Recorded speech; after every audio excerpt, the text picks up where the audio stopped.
বাংলা নববর্ষের প্রথম দিন আজ। স্বাগত 1431। বর্ণিল আয়োজনে নতুন বছর বরণ করছে পুরো জাতি। ভোর 6টার দিকে রমনা বটমূলে ছায়ানটের অনুষ্ঠানের মধ্য দিয়ে শুরু হয় বর্ষবরণের আয়োজন। মুর্তুজা কবির মুরাদের বাঁশিতে আহির ভৈরব রাগালাপে পরিবেশনা শুরু হয় সকাল 9টার দিকে। ঢাকা বিশ্ববিদ্যালয়ের চারুকলা অনুষদ থেকে বের করা হবে মঙ্গল শোভাযাত্রাটি। দিনটিকে ঘিরে যে কোনো ধরনের অপ্রীতিকর ঘটনা এড়াতে সতর্কতা অবস্থানে রয়েছে আইনশৃঙ্খলা বাহিনী। রাজধানীর বাইরেও জেলায় জেলায় চলছে বাংলা বর্ষবরণের নানা আয়োজন।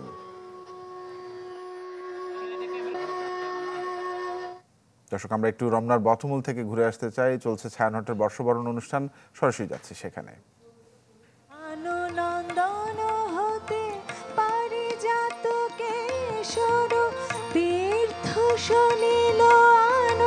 ভোরে মঙ্গল হেম ঝারি আনো আনো অমৃত বারি আনো আনো অমৃত বারি।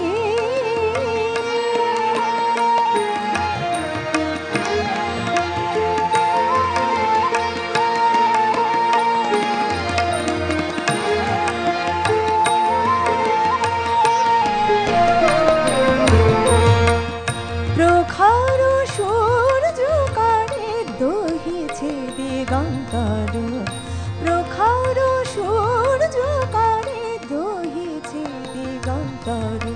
মন্দাকিনী ধারা সঞ্জীবনী আনো নারী আনো আনো অমৃত বারি আনো আনো অমৃত বারি আনো আনো অমৃত আনো আনো অমৃত আনো আনো অমৃত বারি আনো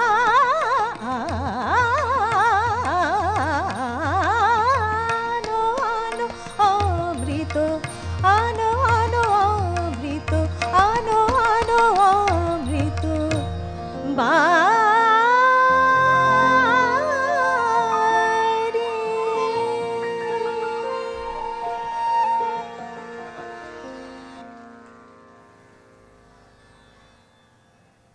এ দুর্ভাগ্য 1, 2, 3 ঢাকায় জমি জিতে নিন 100% ক্যাশব্যাক সহ 20 কোটি টাকার পুরস্কার। দর্শক, জেলা শহরগুলোর বর্ষবরণের খবর আপনাদেরকে জানাবো। খুলনার খবর জানবো। মামুন রেজা আমার সঙ্গে যুক্ত হয়েছেন। মামুন, খুলনার বর্ষবরণের আয়োজনে কি কি থাকছে?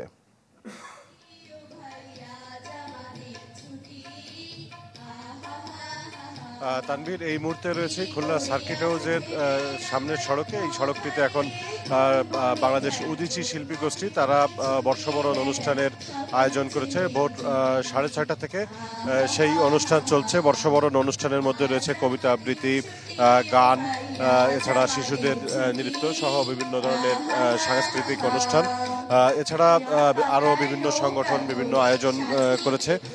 এর মধ্যে রয়েছে খুলনা জেলা প্রশাসন সকাল 9টায় খুলনা রেলওয়ে স্টেশন থেকে মঙ্গল শোভাযাত্রা বের করবে এবং সেই শোভাযাত্রাটি খুলনা রেল স্টেশনে গিয়ে রেল স্টেশন থেকে শিল্পকলা একাডেমিতে গিয়ে শেষ হবে।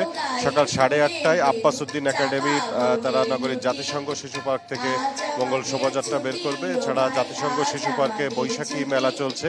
সম্মিলিত সাংস্কৃতিক জোট তারা বিকালে নগরীর শহীদ হাদিস পার্কে বর্ষবরণ অনুষ্ঠানের আয়োজন করেছে। বাংলাদেশ মেডিকেল অ্যাসোসিয়েশন বিএমএ তারা সকাল 7:30 থেকে মঙ্গল শোভাযাত্রা সহ বিভিন্ন বর্ষবরণ অনুষ্ঠান এবং বৈশাখী বাঙালি খাবারের আয়োজন করেছে। এইভাবেই বর্ষবরণ চলছে। এছাড়া আরও বিভিন্ন সংগঠন তারা বিভিন্ন মঙ্গল শোভাযাত্রা, র্যালি সহ সাংস্কৃতিক অনুষ্ঠানের মধ্য দিয়ে বাংলা নববর্ষকে বরণ করছে। আর এবার আমরা জানবো সিলেটের খবর, সিলেটে বর্ষবরণের খবর। আমাদের সঙ্গে যুক্ত হচ্ছেন সিলেটের সহকর্মী আজহারউদ্দিন শিমুল।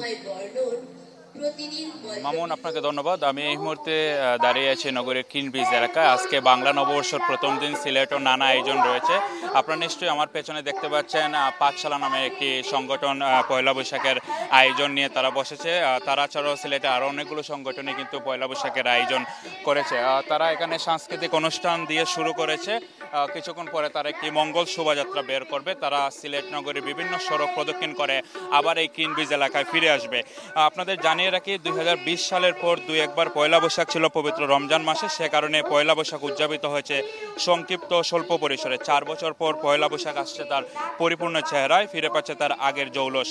ঈদের আমেজের সঙ্গে মিলিয়ে নববর্ষের উৎসব যেন এবার আগের যে কোনো বারের চেয়ে বেশি রঙিন হয়ে উঠেছে সিলেটের মানুষের প্রত্যাশা, প্রাণের উচ্ছ্বাসে জমে উঠবে এবারের বৈশাখী মেলা। সিলেটের এই আয়োজনের পাশাপাশি কিন্তু সিলেট জেলা প্রশাসনের উদ্যোগে সকাল 9টার দিকে মঙ্গল শোভাযাত্রা অনুষ্ঠিত হবে। সিলেট সিটি কর্পোরেশনের উদ্যোগে সকাল 10টায় মঙ্গল শোভাযাত্রা অনুষ্ঠিত হবে। এছাড়া সিলেটের সম্মিলিত নাট্য পরিষদের উদ্যোগে বর্ষবরণ উৎসব ও বৈশাখী মেলার আয়োজন রয়েছে বিকালের দিকে। সেটার পৃষ্ঠপোষকতা করবে সিলেট সিটি কর্পোরেশন। সব মিলে আসলে সিলেটে কিন্তু নানা আয়োজন রয়েছে, সবার জন্য উন্মুক্ত রাখা হয়েছে সবকটি আয়োজনই। বেলা বাড়ার সাথে সাথে কিন্তু বিভিন্ন সামাজিক সাংস্কৃতিক সংগঠনেরও আয়োজনগুলো বেড়ে চলবে। তো সিলেটে এসব আয়োজনের পাশাপাশি আরও যারা আয়োজন করবে, সেখানেও যারা আয়োজক তারা প্রত্যাশা করছেন সবাই এসে এই পয়লা বৈশাখের এই বর্ষবরণ উপভোগ করবেন। তো তানবীর, আমার কাছে এই ছিল সিলেট থেকে বর্ষবরণ অনুষ্ঠানের সবশেষ তথ্য।